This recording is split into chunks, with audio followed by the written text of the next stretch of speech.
My Story by Crystal Taylor McArtia. Life in DDD and the Foster Care System with the Swansons. Brenda and Bill Swanson were foster parents for decades.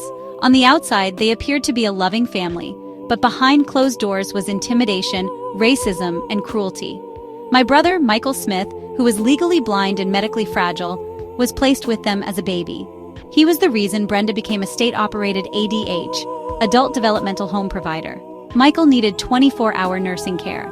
But about 2 years ago, when Brenda and Bill decided they were done and wanted to retire, they forced the Division of Developmental Disabilities, DDD, to immediately remove Michael from their home. Brenda even threatened to drop him off at the DDD office.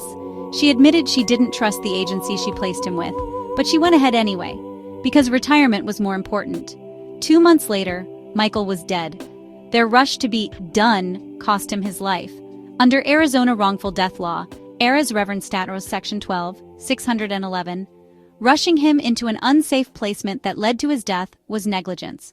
It also violated the Americans with Disabilities Act, 42 U.S.C. Section 12132, and Section 504 of the Rehabilitation Act, 29 U.S.C. Section 794, which require safe, non-discriminatory care for disabled individuals. The words that tore me down. The abuse I endured in the Swanson household wasn't just physical and emotional. It was verbal, relentless, and cruel. Their words are burned into my memory.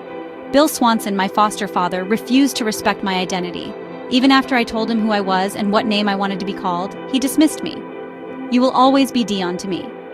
Stop texting me now, you're harassing me." This was his way of erasing me, telling me I would never be seen as the person I truly am. Derek Swanson, their biological son, was even more vicious. His attacks were filled with hate, mockery, and deliberate attempts to tear me down. "Okay, faggot. Keep dressing like a woman. You are a fucking disgrace. So what are you now, a girl or a boy? Guess I'm a white supremacist now, haha." These weren't just rude comments. They were deliberate attacks meant to humiliate me, deny my identity, and make me feel worthless. Such slurs and intimidation fall under federal hate crime protections, 18 U.S.C. Section 249. Witnesses and intimidation friends who visited me often said they never wanted to return because of how horrifying the Swansons' behavior was. Respite providers and staff noticed too. Some reported what they saw, but anyone who spoke up risked losing their job and career. Brenda used her connections at DDD to protect herself and silence others. Retaliation against witnesses is illegal under obstruction of justice statutes, 18 U.S.C. Section 1512. Even other foster children were mistreated. Danielle, who had cerebral palsy, would flinch when Brenda approached her in anger. Michael, despite being blind and fragile, was hit and neglected. Destiny also lived under constant intimidation. These acts violated CAPTA, 42 U.S.C. Section 5101, which mandates protection against child abuse and neglect, as well as state child abuse laws, ARA's Reverend Statros Section 8, 201-2, physical and medical abuse. For years, Derek was allowed to physically harm me. Brenda would watch, and only after the damage was done would she step in to stop it. Bill himself often spanked us so hard it left lasting marks, gave cold showers as punishment, and humiliated me by forcing me to wear pink tennis shoes. Such assaults are crimes under Arizona assault laws, ARA's Reverend Stat Section 13, 1203, Section 13, 1204. Brenda also forced us to take psychiatric medications we did not want, and she scheduled unnecessary appointments as punishment.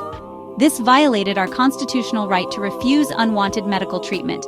Washington v. Harper, 494 U.S. 210, 1990. Sending children for unnecessary psychiatric hospitalizations without cause also violated due process. When Danielle or Destiny had accidents, Brenda forced them to wear diapers to school to humiliate them.